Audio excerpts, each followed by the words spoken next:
Imagine this, a thriving mint garden that replenishes itself effortlessly. And the craziest part? It all starts from just a single plant. Well, in the next few minutes, I'm going to reveal the step-by-step secrets to multiplying your mint and ensuring you get a bountiful harvest, literally all year round.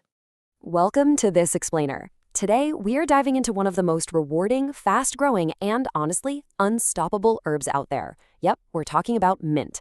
We're going to break down exactly how you can easily multiply your plants at home and, absolutely crucially, how to contain them so they don't completely take over your entire garden. All right, let's get into it.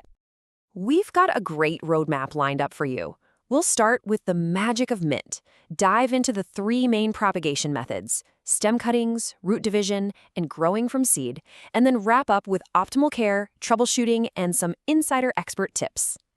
So let's kick things off with part one, the incredible benefits and basics of mint. Now, mint is definitely famous for its aggressive growth habit, but man, does it give back. The sheer versatility of a single successfully propagated plant is just incredible. Think about the culinary perks. You're getting fresh additions for Middle Eastern dishes, refreshing meadow teas, mojitos, or even homemade ice cream. Medicinally, it's a global go-to for aiding digestion and soothing stress.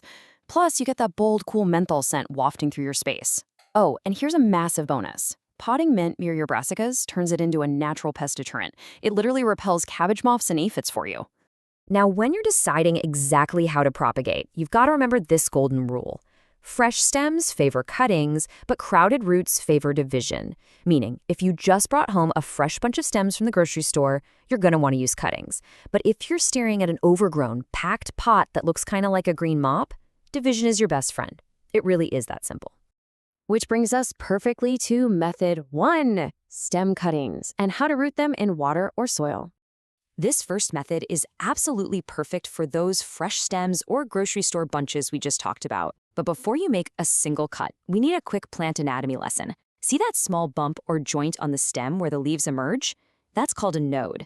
And this right here is the absolute secret to successful rooting, because that node is exactly where the new roots are going to push out. So here's your step-by-step blueprint. First, grab a healthy, non-flowering stem and cut a 4 to 6 inch section right below a node. Got it? Next, gently strip the lower leaves off the bottom half of that cutting. You never want leaves sitting below the waterline or buried in soil. They'll just rot, cloud up your water, and invite nasty diseases. Finally, just pop the stem into a glass of clean water on a bright windowsill or directly into some moist perlite or potting mix. Now, I've got to point out a hidden trap with water propagation. Sure, water is super fun because you can actually watch the roots growing, right? But stagnant water lacks the oxygen found in airy soil. Because of this, water roots tend to grow smooth, fragile, and they lack those tiny fine root hairs. Soil roots, on the other hand, they are branched, robust, and already fully acclimated to their environment.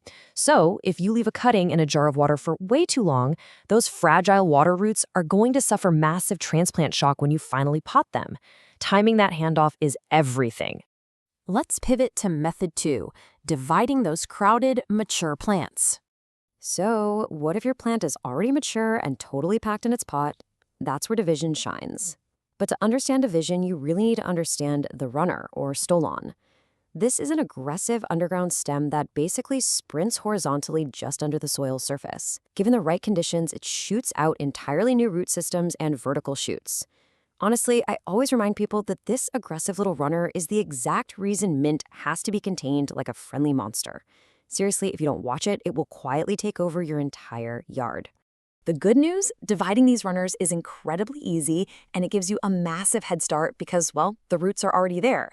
Just lift the plant out of its pot or dig up a chunk of the clump and shake off that loose soil so you can actually see what you're working with. Then, just pull or cut the plant into smaller sections. Just make sure every piece has some roots and live shoots attached. Finally, replant these new divisions right away into fresh potting soil and give them a good soak so those exposed roots don't dry out. All right, moving on to method three, growing from seed, or as I like to call it, the patience game. Now, I have to caution you right off the bat. Growing mint from seed requires a lot of patience and way more environmental control.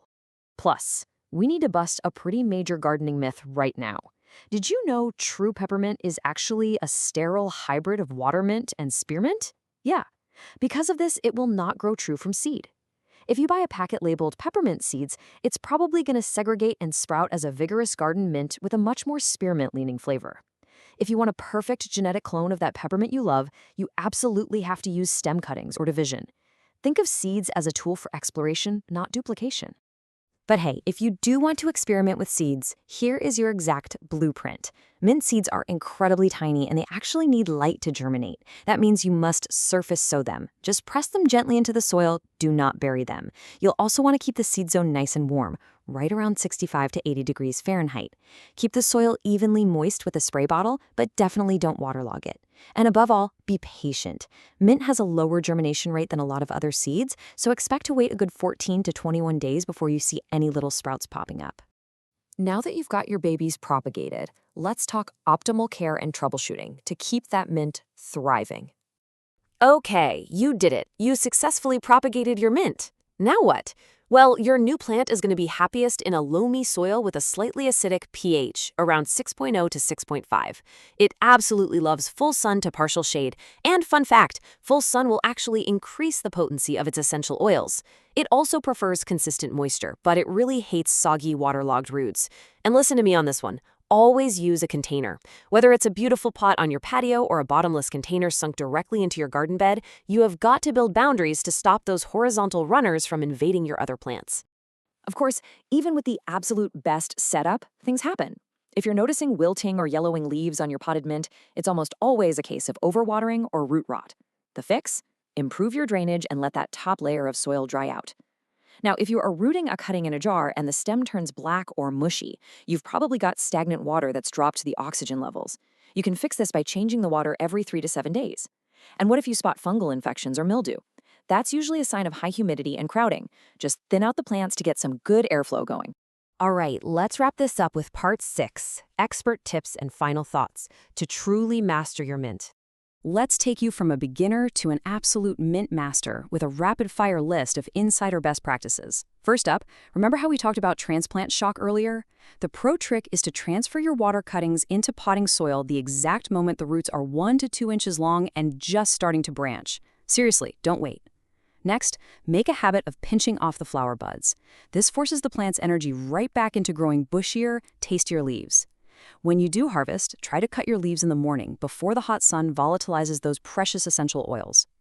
And finally, do not be afraid to cut the plant back hard, like down to just a few inches around midsummer in July. Give it a few weeks, and it will reward you with the freshest, most aromatic flush of the entire season. I do want to share a quick professional disclaimer before we wrap up today.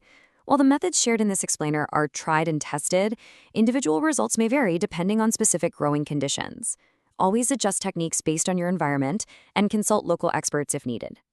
Nature's full of variables, but these foundational methods really will set you up for success. And that brings us to the end of our explainer.